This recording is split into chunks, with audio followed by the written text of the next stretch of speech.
Hello, everybody. This is Pastor Green. We're doing another Bible study, Proverbs chapter 19. Make sure you subscribe to my channel. Click the notification bell so you get updated whenever I post a new video. Like the video and also comment. Anything you comment is really going to help me out. I really appreciate it. So Proverbs 19 starts off in verse 1, and this is, "Better is the poor that walketh in his integrity than he that is perverse with his lips and is a fool." It says a person's not given integrity. It results from the relentless pursuit of honesty at all times. This one says integrity is doing the right thing when no one is watching. So it's better to be poor and have integrity. All throughout the Bible, it talks about integrity, especially in the Psalms and Proverbs. So better is the poor that walketh in his integrity than he that is perverse in his lips and is a fool. Also that the soul be without knowledge. It is not good. And he that hasteneth with his feet sinneth. Again, all throughout the Bible, it talks about being perverse. For the foolishness of man perverteth his ways, and his heart fretteth against the Lord. Wealth makes many friends, but the poor is separated from his neighbor. If you have money, for some reason, everybody wants to hang out with you. Everybody wants to be your friend. But nobody really wants to be your friend if you're poor. Now, Luke 16:9 says, "And I say to you, make to yourself friends of the mammon of the unrighteousness, that when you fail, they may receive you to everlasting habitations." See, Proverbs 19 says, "A false witness shall be unpunished, and he that speaketh lies shall not escape. Many will entreat the favor of the prince, and every man is a friend to him that giveth gifts." See, when you lie, verse 5, a false witness is lying. When you lie, it's not going to be unpunished. Now, you may think you get away with it at the moment, but it's not going to end well for you. And it says, "Many will entreat the favor of the prince, and every man is a friend to him that gives gifts." Again, prince has this authority to him, and if you give somebody a gift, all of a sudden they like you, but it's all false. See, the legal penalty for lying under oath is known as perjury. It's a serious criminal offense with significant consequences. In the United States, federal perjury is a felony punishable up to 5 years in prison, fines, or both, under 18 U.S. Code 1621. But see, all throughout the Bible, it talks about giving a false witness, which is basically lying. All throughout the Gospels, it talks about being a false witness.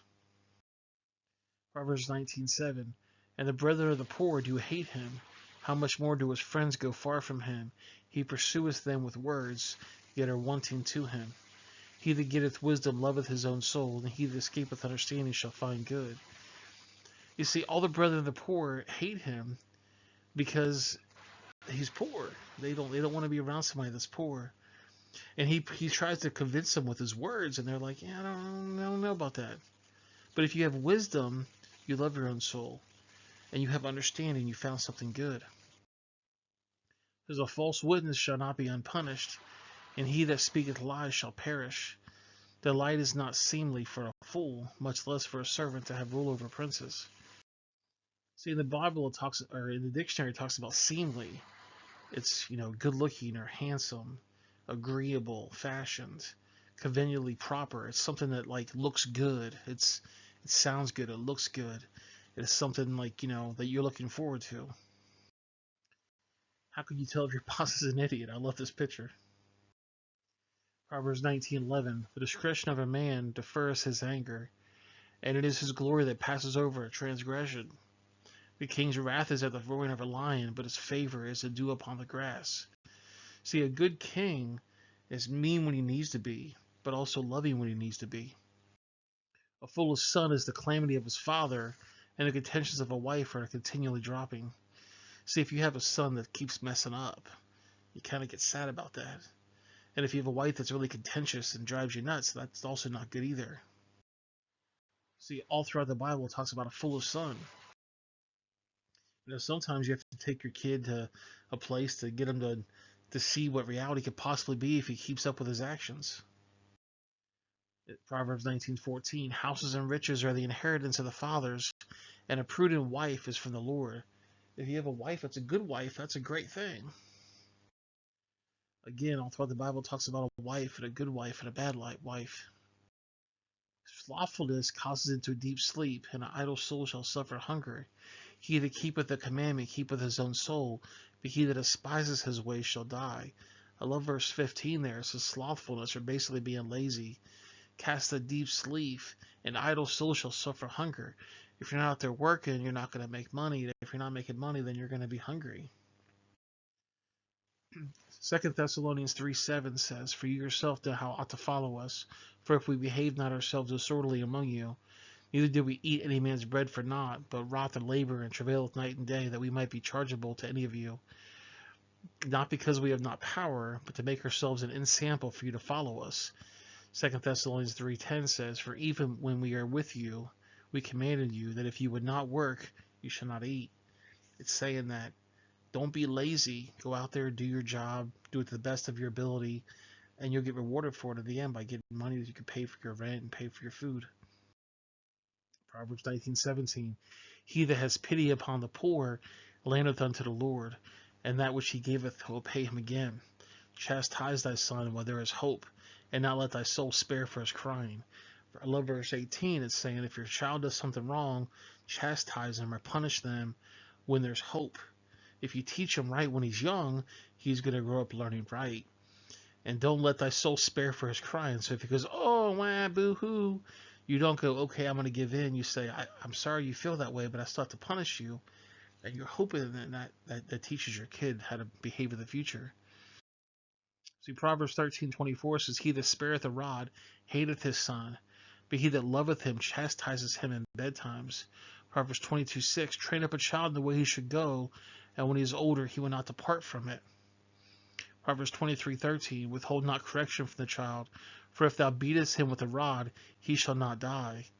Thou that beatest him with a rod, he shall deliver his soul from hell. It's saying, listen, you gotta punish your children so they learn. Proverbs 29:15, A rod and reproof give wisdom, but a child left himself bringeth his mother to shame. Proverbs 29:17, Correct thy son, and he shall give thee rest, yea, he shall give delight to thy soul. Ephesians 6:4, And ye fathers, provoke not your children to wrath, but bring them up with the nurture and admonition of the Lord.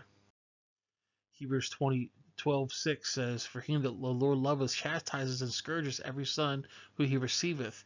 If you endure chastising, God dealeth with you as with sons, but with a son with whom his father chastised not. But if ye be without chastisement, wherefore all the partakers when you are bastards and not sons. Furthermore, we have fathers of our flesh which corrected us and gave us reverence. You got to make sure you teach your children right from wrong when they're young, so hopefully when they get older they still follow those rules. Shall we not so much rather be a subjection to the Father in spirit and live? For they verily a few days chastise us after their own pleasure. Be he for our profit, that we might partakers in his holiness. Now no chastising for the present seems to be joyous, but grievous. Nevertheless, afterward it yieldeth a peaceable fruit of righteousness to them which are exercised thereby. If you don't teach your kid right from wrong as a youth, they get spoiled as they get older. Proverbs 19:19, A man of great wrath shall suffer punishment for him that delivereth him, yet thou must do it again. Hear counsel and receive instruction, that thou mayest be wise at a latter end. See, verse 19, it says, A man of great wrath shall suffer punishment. If you have all these problems in your life, when you feel entitled, you're going to have punishment. And it says, If thou delivereth him, ye thou must do it again. Like you have to keep doing it until they learn something.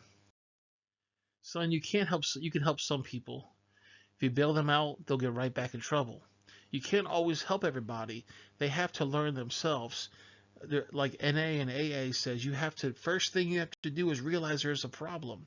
When you get saved, the first thing you have to do is realize you're a sinner. Sometimes you can tell people stuff, but they have to actually know it for themselves to actually learn from that. This guy had 130 previous convictions for more than 240 offenses.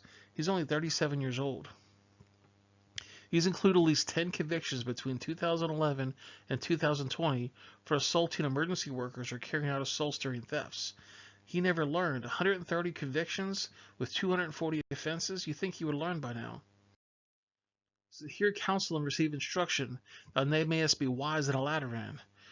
Son, hear good counsel and retrieve instruction, and you'll end up smart. If somebody says something to you that's beneficial for you, listen to them. Don't think you're better than them. Listen to what they've got to say. 21. They made the devices of man's heart, nevertheless the counsel of the Lord that shall stand. The desire of a man and his kindness, and a poor man is better than a liar. 23. The fear of the Lord tendeth to life, but he that hateth it should abide satisfied. He should not be visited with evil. A slothful man hideth his hand in his bosom, and he would not so much bring it to his mouth again. Again, all throughout the Bible, it talks about being slothful or being lazy. Smite a scorner, and the simple will beware, and reprove one that has understanding, and he will understand knowledge. He that wasteth his father and chastises away his mother is a son that causes shame and bringeth reproach. 25 and 26 is real big. If somebody's doing something wrong and you punish them, then everybody around can be like, "Oh, we shouldn't do that because look what happened to him." And reprove one that has understanding. So if somebody understands what's going on, you don't have to necessarily punish them. You have to just correct them. And it says that he will understand knowledge. You look at 26. He that wasteth his father and chased away his mother is the son that causes shame and bringeth reproach. If a child's not going to listen to you, they're not going to listen to any other authority figure either. 27. Cease, my son, to hear the instruction that causes the error from the words of knowledge. Son, don't listen to those who teach evolution, or that the earth is billions of years old. Son, don't listen to those who teach the layers of earth are different ages, that they are relative to a frog and a whale. It says, ungodly witnesses scorn of the judgment, and the mouth of the wicked devoureth iniquity. Judgments are prepared for scorners, and stripes for the back of fools. Well, guys, that's the video. I appreciate you guys watching. If you have any questions, you can always comment me. Make sure you subscribe to the channel, click the bell, like the video, and also comment. Like I said, anything you comment is really going to help me out. I love hearing your guys' comments. I'm going to put a couple links on the screen. The bottom right is going to be the Proverbs Bible study. Top left is going to be a video or playlist I think you're going to like. And the bottom left is going to be a video YouTube thinks you're going to like. If you know somebody that might benefit from this, please share it with them. You could also share it on social media. And I'll see you guys in the next video. Have a great day.